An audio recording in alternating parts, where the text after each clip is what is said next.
Bonjour à tous bien-aimés, bienvenue sur Vie TV pour l'émission Expérience surnaturelle.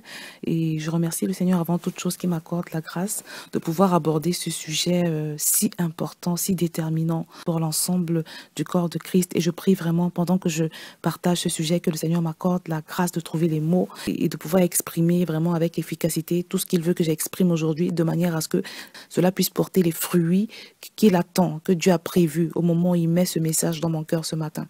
Donc aujourd'hui, on va parler du problème des blessures dans le cœur, des blessures non guéries. Ces blessures non guéries qui nous rendent méchants et qui nous poussent à faire du mal aux autres. Et je précise que je parle des chrétiens. Moi, je parle des blessures dans les cœurs des chrétiens. Je ne parle pas des blessures dans les cœurs des non-chrétiens parce qu'un non-chrétien qui a été blessé dans son passé et qui manifeste beaucoup de méchanceté est dans un cas normal. Donc, c'est normal tant qu'on ne connaît pas Dieu, tant qu'on n'a pas été exposé à la lumière de Dieu, d'avoir certains comportements. Mais moi, je parle ce matin des personnes qui ont été blessés dans leur passé, qui ont été exposés à la parole de Dieu, qui ont été exposés à la vérité de Christ qui a franchi, mais qui continuent de manifester de la méchanceté. Donc, comme vous le savez tous, on a tous vécu des choses à des degrés divers qui continuent d'influencer nos vies. Certaines personnes ont perdu leurs parents très tôt, par exemple, et ont vécu dans des familles d'accueil, et ça n'a pas été facile. Il y a eu du rejet, il y a eu peut-être de la maltraitance, il n'y a pas eu d'amour, ces personnes n'ont pas reçu d'amour, et elles ont tendance à développer une certaine aigreur. Certaines autres personnes, par exemple, certaines femmes ont vécu des choses très difficiles dans leur foyer. C'est-à-dire elles ont été maltraitées par leur époux pendant toutes leurs années de vie. C'est-à-dire si elle a eu 40 ans ou 50 ans de mariage, ça a été 50 ans de misère, de souffrance, d'affliction.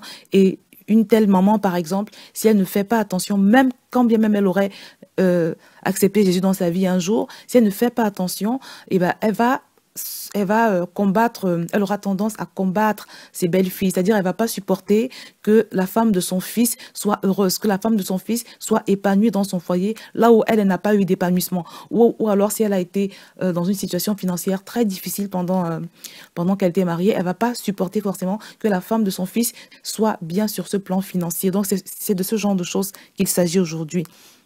Alors, je voudrais aujourd'hui t'inviter, mon bien-aimé, parce que comme je l'ai dit, chacun de nous a vécu sa part d'expériences difficiles dans l'enfance ou à une certaine époque. Ce genre d'expérience qui fait garder des marques, qui nous amène à être un problème plus tard, quand bien même nous avons accepté Jésus, à être un problème parmi les enfants de Dieu.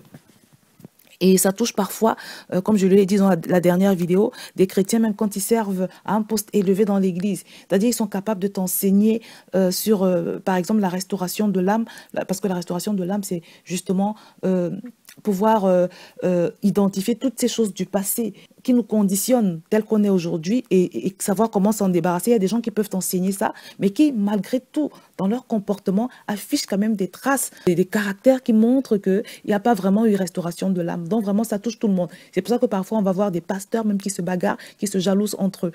Certaines personnes comparent le corps de Christ aujourd'hui à un panier de crabes. Parce que vous savez, si vous mettez plusieurs crabes dans un récipient, il paraît que les crabes auront tendance à se bloquer, si je peux dire ça comme ça. En fait, aucun crabe n'accepte que son ami, ou si tu veux, son semblable crabe puisse sortir. Quand il y en a un qui se rend compte que son semblable veut sortir, il appuie vers le bas, en fait. Donc, c'est un phénomène qui est très courant parmi les chrétiens. On ne supporte pas de voir son frère progresser. On ne supporte pas de voir son frère porter des fruits parce que tout de suite, on se sent menacé. Toutes ces choses, mes bien-aimés, proviennent en général de frustration, du fait que les gens se sentent pas bien dans leur peau.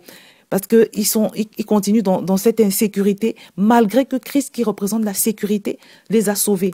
Donc, je voudrais te signaler aujourd'hui que c'est un manque d'amour, en fait, qui provient du fait que ces personnes n'ont jamais reçu l'amour de Christ. Donc, si dans ton cœur, il y a encore des traces de jalousie, si dans ton cœur, il y a encore de la frustration qui fait que tu es toujours en train de convoiter ce que les autres ont, tu es toujours en train de jalouser les autres, de vouloir leur faire du mal, de vouloir stopper leur bénédiction parce que tu estimes que c'est injuste, tu te demandes, mais pourquoi moi je n'ai pas ça, je n'ai rien, et eux ils ont ça. Et il y a un truc en toi qui te pousse à avoir envie de les stopper.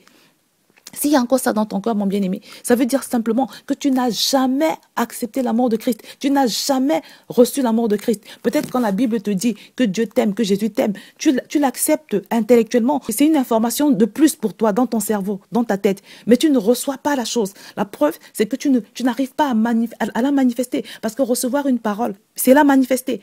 Si tu crois que Dieu t'aime, mon bien-aimé, il y a des choses que tu ne pourras pas faire.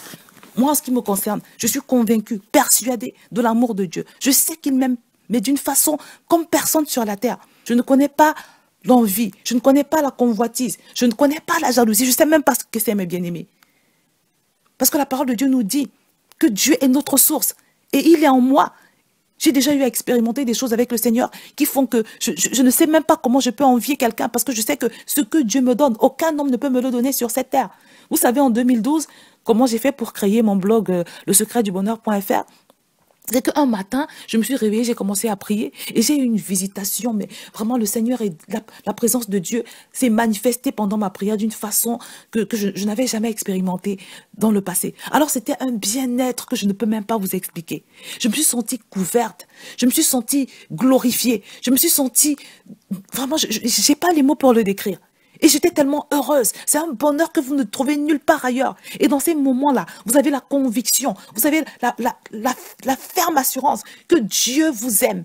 Et j'étais tellement heureuse ce jour que j'ai dit, Seigneur, je ne peux pas vivre ce genre de choses toute seule. Il faut que je le partage. Il faut qu'il y ait un maximum de personnes qui soient au courant, qui sachent que Dieu les aime, que Dieu nous aime. Il est notre Père, qu'il existe une présence de Dieu, que c'est possible de le toucher.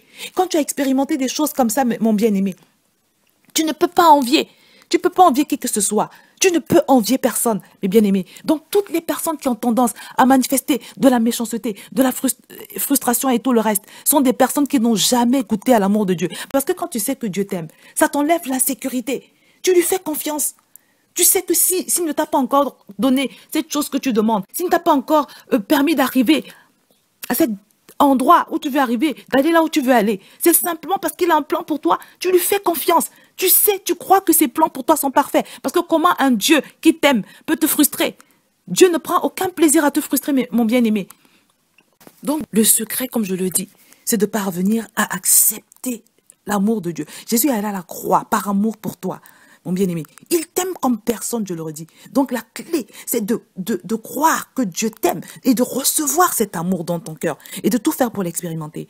Mais la véritable question aujourd'hui, c'est comment parvenir à cette dimension où on parvient à accepter, à vivre surtout l'amour de Dieu. Parce que c'est quand tu l'as expérimenté que la chose devient réelle pour toi. Parce que souvent, on entend parler de l'amour de Dieu. On nous le rabâche à longueur de culte, que Dieu nous aime. Et même dans la Bible, c'est écrit, Dieu nous aime, Dieu nous aime. Donc, c'est une chose de savoir que Dieu t'aime. Mais c'est autre chose d'avoir expérimenté que Dieu t'aime, d'avoir goûté à cet amour. C'est tout autre chose. Comment parvenir à vivre enrobé dans l'amour de Dieu? Bien aimé, la première des choses, c'est que plaire à Dieu doit devenir ton objectif, ta raison de vivre. Souvent, on veut plaire aux grands de ce monde. Tu arrives dans un milieu, tu veux plaire à celui qui est le chef de l'endroit, à celui qui est le président. Si c'est une église, tu fais tout pour plaire au pasteur, pour avoir sa faveur. Mais je voudrais te dire, mon bien-aimé, que la Bible nous dit que Dieu est le Dieu qui tient les cœurs des rois dans sa main. C'est lui qui dispose favorablement les cœurs des personnes importantes à ton égard. Donc, commence toujours d'abord par vouloir plaire à Dieu.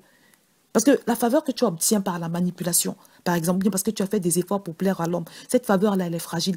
Elle peut s'arrêter à tout moment. Mais quand c'est Dieu qui a créé, qui a mis la faveur dans le cœur d'un homme, d'un président, d'un roi, d'un homme important à ton égard, personne ne peut t'enlever cette faveur. C'est à Dieu que tu dois plaire. Je vois des jeunes filles, par exemple, quand elles veulent se marier dans l'église, elles vont essayer de plaire à tous les frères, par tous les moyens, elles vont essayer d'être agréable, de faire des choses. Non, ma sœur, fais ce qui est agréable à Dieu. Cherche ce que Dieu attend de toi, examine-toi. Essaie de voir en toi ce que Dieu veut que tu améliores. Essaie d'améliorer aussi ta relation avec Dieu, ta vie spirituelle. Et je te promets, mon bien-aimé, que si Dieu est content de toi, les bénédictions vont couler dans ta vie. Je t'assure, à un moment donné, tu seras embarrassé. Donc l'enjeu, ce n'est pas d'essayer de plaire aux gens, mais de plaire à Dieu. La deuxième chose, mon bien-aimé, c'est de chercher Dieu par tous les moyens possibles. Ne t'arrête jamais de chercher Dieu. Mais bien aimé, ça fait bientôt 16 ans que je suis dans le Seigneur, mais je ne me suis pas arrêtée encore de chercher Dieu. Chaque jour, je le cherche. Chaque jour, j'ai faim. Chaque jour, j'ai soif. Chaque jour, je l'invoque dans la prière. Chaque jour, j'écoute des enseignements. Chaque jour, je lis des livres. Je donne toutes les occasions à Dieu possibles de se révéler à moi. Et j'ai commencé très tôt. Et les gens me demandent pourquoi je suis comme ça, comment j'ai fait pour connaître Dieu comme je le connais aujourd'hui. C'était simplement ça. D'abord, l'invoquer tous les jours, le prier de se révéler à toi sincèrement. Et ensuite, lui donner l'opportunité de se révéler à toi. Si tu es toujours dans tes jeux vidéo, tu es toujours dans toutes sortes de loisirs, d'occupations qui te prennent du temps, diminue un peu le temps que tu consacres à ces choses. Profite de ce temps pour donner l'occasion à Dieu de te parler, de te toucher, de se déverser dans ta vie. Consacre un peu plus de temps à méditer les conseils de Dieu dans sa parole, à écouter des enseignements, à lire des livres comme je faisais. Cherche Dieu. Je vous ai partagé mon témoignage de comment c'est pendant que je cherchais Dieu que j'ai découvert ce puissant message du pasteur Pedro sur plus loin dans l'intimité avec Dieu. Et c'est un message qui m'a révolutionné. La troisième chose, bien aimée, c'est que Dieu doit devenir réel pour toi. Dieu doit absolument devenir réel pour toi dans ta vie, mon bien-aimé. Très souvent, on prie Dieu, mais Dieu est abstrait pour nous, il n'est pas vrai. Et c'est pour ça, comme je l'ai dit dans la dernière vidéo, que nous avons tendance parfois à tomber facilement dans le péché, parce que tellement Dieu est lointain pour nous. Il est abstrait, il n'est pas vraiment concret. Nous n'arrivons pas à vivre notre foi comme il faut. Or, la parole de Dieu nous dit que sans la foi, nul ne peut être agréable à Dieu. Parce que avoir la foi, c'est quoi? Dieu doit être réel pour toi. Et il est réel pas en parole, pas par la connaissance des versets bibliques, non.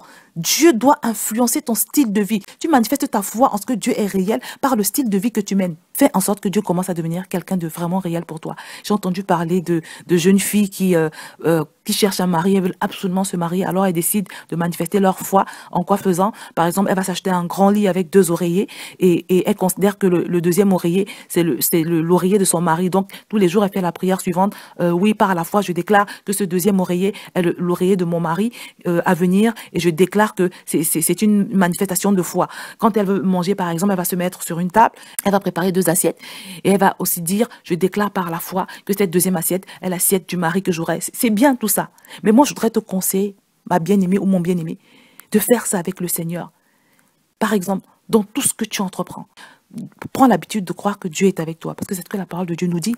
La parole de Dieu nous dit qu'il est avec nous tous les jours. La parole de Dieu nous dit qu'il habite en nous par son Saint-Esprit. Donc, fonctionne avec Dieu comme un coach de vie. Fais de lui ton compagnon. Accepte ton amour. Crois qu'il t'aime. Que tout tourne autour de lui dans ta vie.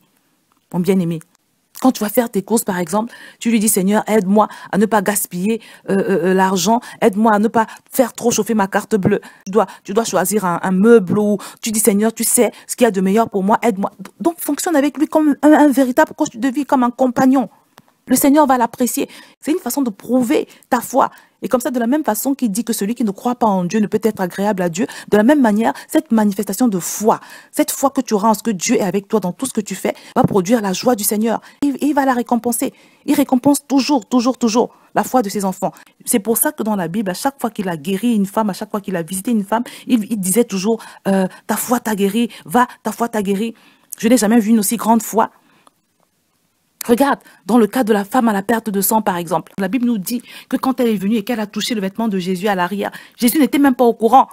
La preuve, c'est qu'il s'est retourné, il a dit, mais qui a touché mon vêtement? Cette femme avait arraché sa guérison parce qu'elle a cru qu'elle pouvait le faire. Donc la foi, c'est quelque chose que Dieu apprécie vraiment. Et la plus grande foi, le plus grand acte de foi, si on peut appeler ça comme ça, que tu peux produire, c'est de croire qu'il est avec toi en tout temps et en toutes circonstances. Parce que comme je l'ai dit, non seulement ça va te régler dans ta conduite, Dieu va petit à petit devenir réel pour toi. Et tu vas apprendre à lui confier tout ce que tu fais, tous tes trajets, tous tes déplacements, tous tes engagements, tous tes choix, toutes tes décisions. Petit à petit, il va devenir ton compagnon, ton ami. Et tu vas voir que par la suite, il va te guider sans même que tu pries, il va te donner des instructions parce que tu auras pris l'habitude d'en faire ton compagnon, d'en faire ton coach, d'en faire celui vers qui tu te réfères en tout temps et en toutes circonstances. Donc, ma bien-aimée, j'insiste sur ce dernier point. Dieu doit devenir réel pour toi. C'est l'une des plus puissantes clés parmi celles que je t'ai données pour que cette frustration dans ta vie puisse disparaître, pour que ce manque d'amour, pour que ce sentiment que Dieu ne t'aime pas puisse disparaître, pour que cette aversion, cette jalousie, cette frustration que tu manifestes vis-à-vis des autres puisse disparaître. Comme je l'ai dit, que tout dans ta vie tourne désormais autour de Dieu. Et tu verras comment ce Dieu va te remplir. Il va te remplir de cette plénitude surnaturelle dont la parole de Dieu nous dit dans Colossiens 2:10. Vous avez tout pleinement en lui, qui est le chef de toute domination et de toute autorité. Je vais m'arrêter là, mon bien-aimé, et je te dis à très bientôt sur VTV.